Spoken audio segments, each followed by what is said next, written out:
నమస్కారం గురుగారు. ఓం శ్రీ మహాగణాధిపతయే నమః.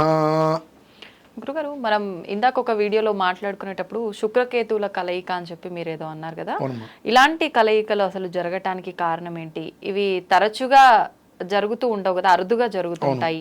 ఇవి జరగటం వల్ల ఏమైనా విపత్తులు జరిగే అవకాశం ఉంటుందా? దీని నుంచి బయటపడే మార్గం ఉంటుందా? తప్పకుండా అమ్మా. ఇప్పుడు శుక్రకేతు కలయిక అంటే అది భీభత్సానికి ప్రమాదాలకి నిలయం. ఇవి ఎందుకు అవుతూ ఉంటే మీరు నేను ఈయన ఆయన ఆయన అంటే మనం ఒక సొసైటీ 10 మంది. ఈ 10 మంది మనం మంచి మాత్రమే చేస్తే మనకి ఎప్పుడు దొరికేదేంటి? మంచి దొరుకుతుంది. ఈ 10 మంది చెడు మాత్రమే చేస్తే చెడే వస్తుంది. ఇప్పుడు మన రాష్ట్రాలు కావచ్చు, దేశం కావచ్చు, మన దగ్గర జరిగేదంతా మంచి ఉందా చెడు ఉందా? అన్నీ ఉన్నాయి. దాదాపుగా చెడు ఎక్కువ ఉంది. దాదాపుగా చెడు ఎక్కువ ఉంది. అది పెరిగిపోతుంది. ఏమవుతుందమ్మా? పెరిగి పెరిగి పెరిగి పెద్దదవుతుంది. విస్ఫోటనం కావాలిగా మరి. పెరిగి పెద్దదైతే ఏమవుతుంది? ఒక బెలూన్ తీసుకోండి, ఫోన్ అవుతుంది, పట్టినంతసేపు పడుతుంది, ఇంకా ఎక్కువ ఊస్తే విస్ఫోటనం అవుతుంది. లేదనుకోండి ఎక్కడో చిన్నగా గాలి 3-4 రోజులు చిన్నగా గాలిపోతూ ఉంటుంది. కానీ విస్ఫోటనం అయితే ఏమవుతుంది? భయపడతాము, ప్రమాదాలు జరుగుతాయి, అన్నీ జరుగుతూ ఉంటాయి. ఇవి ఎందుకు వస్తాయంటే అమ్మా, మనం చేసేటువంటి అకృత్యాలు లాంటివి ఏవైతే ఉంటాయో అవన్నీ పెరిగి పెరిగి పెరిగి పెరిగి పెద్దవైనప్పుడు రోమ బ్రహ్మ మహర్షి అని ఉంటారు. ఆ రోమ బ్రహ్మ మహర్షి శరీరం మొత్తం రోమాలే, వెంట్రుకలే ఉంటాయి. శిశుపాలుడికి 100 తప్పుల వరకు శ్రీకృష్ణ పరమాత్మ క్షమాగుణం ఇచ్చాడు. 100వ తప్పు చేయగానే సుదర్శన చక్రంతో శిరస్సు ఖండించేశాడు. అలాగే ఆయన కూడా ఇంత విధానం అని పెట్టుకున్నాడు. ఆ విధానం అయిన తర్వాత ఆయన శరీరం నుంచి ఒక వెంట్రుక ఊడి కింద పడిపోతుందమ్మా. కింద పడినప్పుడు ఒక బ్రహ్మ చనిపోతాడు. మనకు తెలిసి బ్రహ్మ ఒకడే, కానీ రోమ బ్రహ్మర్షి వెంట్రు మీద ఎన్ని రోమాలు అయితే అంతమంది బ్రహ్మలు ఉన్నారు. ఒక బ్రహ్మ చనిపోతాడు. ఆ ఒక బ్రహ్మ చనిపోయినప్పుడు ప్రపంచంలో ఉన్న అందరికీ కూడా బ్రహ్మహత్య మహాపాతకం చుట్టుకుంటుంది. పాపాలలో అత్యున్నతమైనటువంటిది, దాన్ని మించిన పాపం ఇంకా లేదు. 100 మందిని చెప్పినా ఆ బ్రహ్మహత్య మహాపాతకం చుట్టుకోదు. అటువంటి బ్రహ్మహత్య మహాపాతకం చుట్టుకుంటుంది. ఆ బ్రహ్మహత్య మహాపాతకం చుట్టుకున్నప్పుడు మనిషి చేసేటువంటి వాటికి దురాలోచనలు, చాలా నీచాతి నీచమైన చర్యలు, ఎదుటి మనిషి ఏమన్నా అనుకుంటాడేమో ఆలోచనలు ఉండవు. నాకేంటి, నా ఇష్టం అంటే దుష్ప్రవర్తన, దుర్మార్గపు ఆలోచన. ఈ ఆలోచనకి అంతుండదమ్మా. అసలు ఎట్లా పడితే అట్లా మొహమాటాలు అవేమీ ఉండవు. ఇంకా ఒక రకమైనటువంటి సైకో అంతకు మించి ఏదైనా ఉంది అంటే దాన్ని మించిన దుర్మార్గపు ఆలోచన, దుర్మార్గపు లక్ష్యం, దుర్మార్గపు ఇంకోటి ఉండదు. అటువంటి స్థితి వచ్చేస్తుంది. ఆ స్థితి రావడమే కాకుండా మనిషిని పీక్కు తినే స్థితి వస్తుందమ్మా. అంటే వికృతమైన చేష్టలు, వికృతమైన చర్యలు, ఇటువంటివి బాగా పెరిగిపోతూ ఉంటాయి. ఆ పెరిగిపోయినప్పుడు ఏమవుతుంది? వినాశకాలం దాపరిస్తుంది. ఇటువంటి వాటిలోంచి ప్రతి ఒక్క మనిషి బయటపడాలి, ఇటువంటి ప్రమాదాలు చుట్టుకోకూడదు, అందరూ బాగుండాలి అని మనం ప్రతి మనిషికి మంచి చెబుతూనే ఉంటాం. అందులో ఒక ప్రధానమైనటువంటి రోజు అయితే ఉందమ్మా. ఆ రోజు నాడు మొత్తం ఒక్కసారి అటువైపు చూస్తే దాదాపుగా 98% దోషాలు నిర్వీర్యమైపోతాయి, బాగుపడతారు. జీవితంలో సుఖం అనేటువంటిది వస్తుంది. కడుపు నిండా తిండి, కంటి నిండా నిద్ర, చేతి నిండా పని అనేటువంటిది వస్తుంది. 2 విషయాల వలన జీవితాలు నాశనం అయిపోతుంటాయి. ఒకటి అత్యాశ, 2 అప్పు. ఈ 2 లేనివాడు అంత ధనవంతుడు ప్రపంచంలో ఇంకెవరు ఉండరు. ఈ 2 ఉన్నవాడు ఎంత ఉన్నవాడు పేదవాడే. ఎందువల్లనంటే మనశ్శాంతి కోల్పోతాడు, తృప్తి అనేటువంటిది ఉండదు. ఆ తృప్తి లేనప్పుడు నీ దగ్గర ఎన్ని కోట్ల ఉపయోగమే ఉంది? మనశ్శాంతి, తృప్తి ఉంది, దగ్గర డబ్బు లేకపోతే ఏంటి? సంతోషంగా నవ్వుతూ గడుపుతున్నావు. ఆ జీవితాన్ని ఇస్తాడు భగవంతుడు. రేపు సెప్టెంబర్ 2వ తారీఖు చాలా విశేషమైన పర్వదినం, సోమవతి అమావాస్య. మనకు శ్రావణ మాసం నభో మాసం అని పేరమ్మ. శ్రావణ మాసం ప్రారంభం సోమవారంతో వచ్చింది. తర్వాత 3వ సోమవారం వచ్చేటికి పౌర్ణమైంది. 4వ సోమవారం కృష్ణాష్టమి. 5వ సోమవారం వచ్చేటప్పటికి మనకు సోమవతి అమావాస్య. ఇవి చాలా విశిష్టమైన పర్వదినాలు. ఎంతో యోగం ఉంటే కానీ ఇవి కలిసి రావమ్మ. ఆ రోజు కూడా సోమవతి అమావాస్య రోజు నాడు మఘా నక్షత్రం, ఇందాక మనం చెప్పుకున్నాం కేతు శుక్ర కలయిక అని చెప్పి, ఆ మఘా నక్షత్రం. అలానే కృష్ణాష్టమి గురించి మనం చెప్పుకున్నాం. పూర్వం కూడా మనము కొన్ని వీడియోస్ గురించి చెప్పుకున్నాం, దానికి అధిపతుల గురించి చెప్పుకున్నాం. ఆ రోజు మఖా నక్షత్రం మనకు సోమవతి అమావాస్య రోజు నాడు. ఆ సోమవతి అమావాస్య మఖా నక్షత్రం అంటే మఖకి ఎవరమ్మ అధిపతి? కేతువు. మఖకి కేతు అధిపతి. కాబట్టి కేతువుతో కూడొచ్చినటువంటిది సోమవారము అమావాస్య కలిసి పంచపర్వంగా 5వ సోమవారంగా వచ్చినటువంటిది. పంచప్రాణాలు, సౌభాగ్యం అన్ని కూడా 5కి సంబంధించినవి. ఆ రోజు శివయోగంతో కూడి వచ్చిందమ్మా. ఆ తిథి వార నక్షత్ర యోగాలు కలిసి రావడం అనేటువంటిది ఎంతో యోగం. అంత తొందరగా అన్నీ కలిసి ఒక సమిష్టిగా రావడం అనేటువంటిది నా 40 సంవత్సరాల్లో నేను చూడలేదు.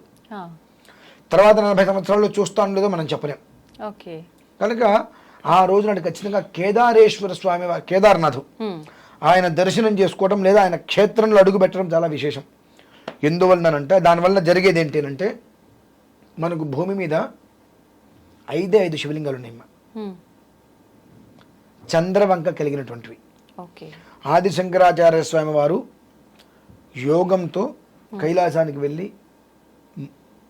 పార్వతీ పరమేశ్వరుల్ని స్తుతించి భూమి మీద ఎవ్వరూ కూడా అన్నం లేక ఆత్మహత్య చేసుకోకూడదు, చనిపోకూడదు అనే ఒక ఉద్దేశంతో 5 శివలింగాలను తీసుకొచ్చారు భూమి మీదకి.